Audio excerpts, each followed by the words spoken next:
વિદેશમાં ભારતની આબરૂના ધજાગરા 1.5 કરોડની ઉઘરાણી માટે મહારાષ્ટ્ર સરકારને નોટિસ। વડાપ્રધાન નરેન્દ્ર મોદી સતત જુદા જુદા દેશનો પ્રવાસ ખેડી વિશ્વગુરુ તરીકે ભારતની ઇમેજ ઉપસાવવા પ્રયાસ કરે છે। મોદી જ્યાં પણ જાય ત્યાં ભારતનો જય જયકાર કરાવવાના પ્રયાસો કરે છે, પરંતુ તેમના પ્રયાસો પર મહારાષ્ટ્ર સરકારે પાણી ફેરવી દીધું છે। મહારાષ્ટ્ર સરકારને એક વિદેશી કંપની પાસેથી 1.58 કરોડ રૂપિયાના બિલની ચૂકવણી ન કરવા માટે લીગલ નોટિસ મળી છે। મહારાષ્ટ્ર સરકારે સ્વિટ્ઝરલેન્ડમાં હાજર એક સર્વિસ સેક્ટર કંપની પાસેથી 1.58 કરોડ રૂપિયા બિલની ચૂકવણી ન કરવા માટે લીગલ નોટિસ મળી છે। આ બિલ કંપનીને જાન્યુઆરી સ્વિટ્ઝરલેન્ડના દાવોસમાં WEFની યાત્રા દરમિયાન મુખ્યમંત્રી એકનાથ શિંદે અને અમુક મંત્રીઓને આપવામાં આવેલી સેવાની ચૂકવણી માટે આપવામાં આવ્યું હતું। મહારાષ્ટ્ર ઇન્ડસ્ટ્રીયલ ડેવલપમેન્ટ કોર્પોરેશન, મુખ્યમંત્રી ઓફિસ, વિદેશ મંત્રી એસ જયશંકર અને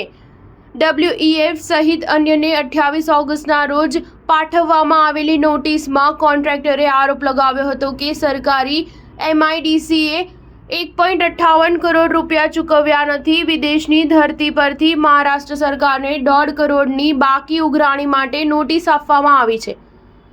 દાવોસ જેવા પ્લેટફોર્મ પર વિશ્વભરના ટોચના ઉદ્યોગપતિઓ, બિઝનેસ જગતના ખેરખાઓ, રાષ્ટ્રોના વડાઓ એકઠા થતા હોય છે। અહીં દરેક દેશ કે ભારતભરમાંથી જનારા દરેક રાજ્યોના નેતાઓ પોતાના રાજ્યની પ્રતિષ્ઠા વધે અને તેને રોકાણો મળે તેવા પ્રયાસો કરે છે, જેમાં મહારાષ્ટ્રના પ્રધાનો અને અધિકારીઓએ મેળાવડામાં બેફામ ખર્ચા કર્યા અને તેનું પૂરેપૂરું બિલ પણ ચૂકવ્યા વિના પાછા આવી ગયા।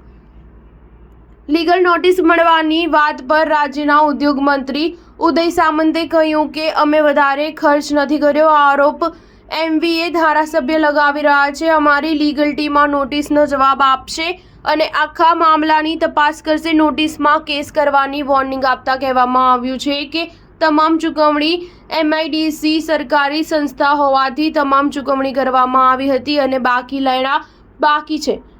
એવી આશા હતી કે ચૂકવણી સમયસર અને પાર્ટીઓની મંજૂરીથી કરવામાં આવશે। જો કે MIDCએ આ રકમ ચૂકવી નથી। અમારા ગ્રાહકોને ઘણું આર્થિક નુકસાન થયું છે, જેથી MIDCએ દર વર્ષે 18% વ્યાજ સહિત કુલ 1,58,64,625 રૂપિયાની બાકી રકમ ચૂકવવાની રહેશે। સ્ટાર ન્યૂઝ 7 હંમેશા સચ્ચાઈની સાથે।